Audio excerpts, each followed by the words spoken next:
Depression and anxiety. Depression and anxiety. I want to share some real truths here. I think you agree with me. Depression is not who we are. Anxiety is not who we are. Fear is not who we are. Confusion, it's not who we are. Lack of confidence, the same thing. It's not who we are. Unwanted is not who we are. You have been wanted by God from the very beginning of time. You and I may experience all these things. Let me say that to you honestly.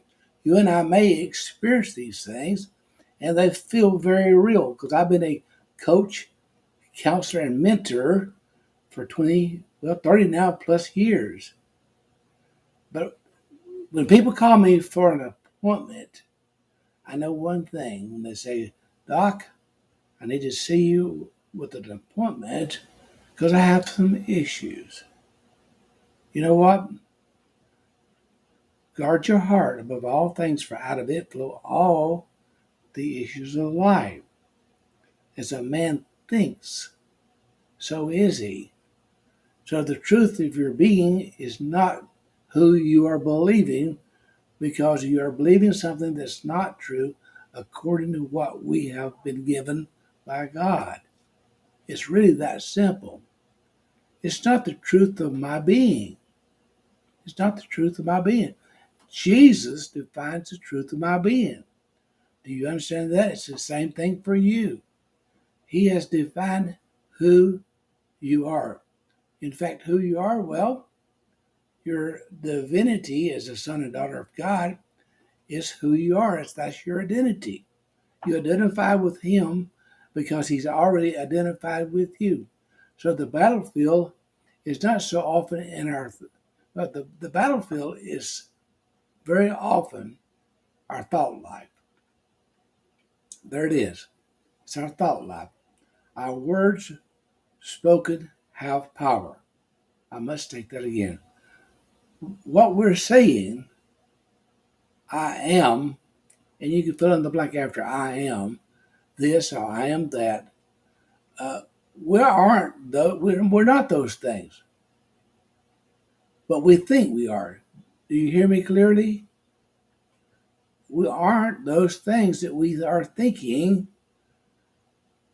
because what we're thinking is distorted thinking. I have a whole study on just that one topic, distorted thinking. It's we're believing something that we really aren't, but we think we are.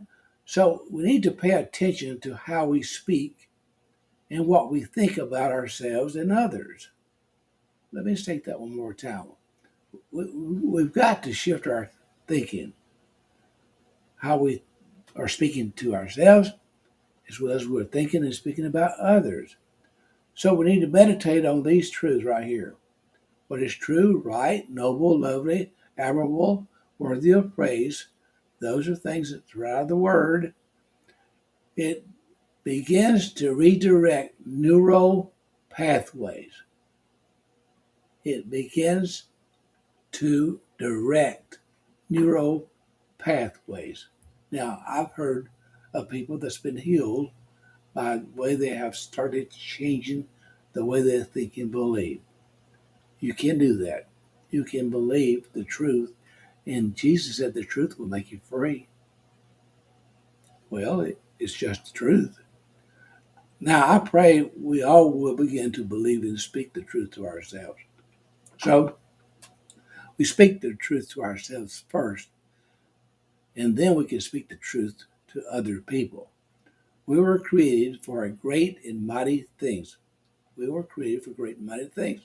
We were born for a greater purpose than to feel defeated and without relevance. We are conquerors. In fact, we're more than conquerors. We're not powerless, we are powerful. Let me state that one more time. That's power. That's what I call a power statement. We are not powerless, we are powerful. So it's now time to enter into this type of rest. Can we just rest in who we are? We're spirit beings. We're spirit beings. slow down to visibility that we can recognize each other on this earth, that we can minister our God given gifts of healing. And we do it many different ways in many different situations. Now, I do it through what I call a coaching call on the Zoom that's absolutely free. If you want to, you can contact me at Dr. Cecil at teachtruth.net, and I'll send you a email link that we can meet on a arranged time and day that we can talk about what are you feeling, what are those feelings dictating to you, then what are you using to overcome those feelings? Are you listening to things in social media to get your answers? Well, the answer is within you. It really is. The scriptures are clear that we have been given everything for life and godliness. That's everything spiritual and everything physical. So there's no lack in the kingdom. Jesus is the kingdom, and in the kingdom there's no lack. What we lack is an understanding of who we are and what we have in the kingdom to bring it to fruition in our lives. That's the only thing. So we do that by tapping in to the kingdom, and there's our source for all resources.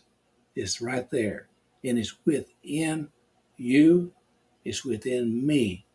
So if you want a little help, hope, or healing, then maybe I can help you. I, like I say, 30 plus years of a coach, counselor, and mentor. Maybe I can just give you a few little tips and techniques that I have discovered over these many years, having earned 2 doctorate degrees and a stack of certifications.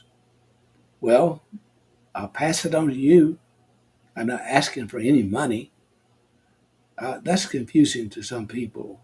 I made a statement on a blog of someone a few days ago, and they jumped on my case because they felt like, well, I'm not qualified.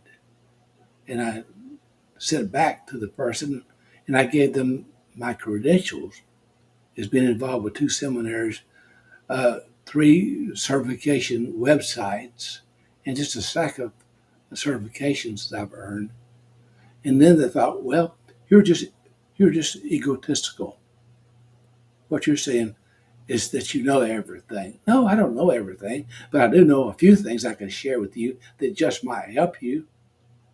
But you have to contact me, Dr. Cecil, at teachtruth.net. Anyway, hope you enjoyed this very short presentation. And if I can help you in any way, well, send me an email shout out. So be blessed today as I end this, as I do every time by saying, be blessed because you already are.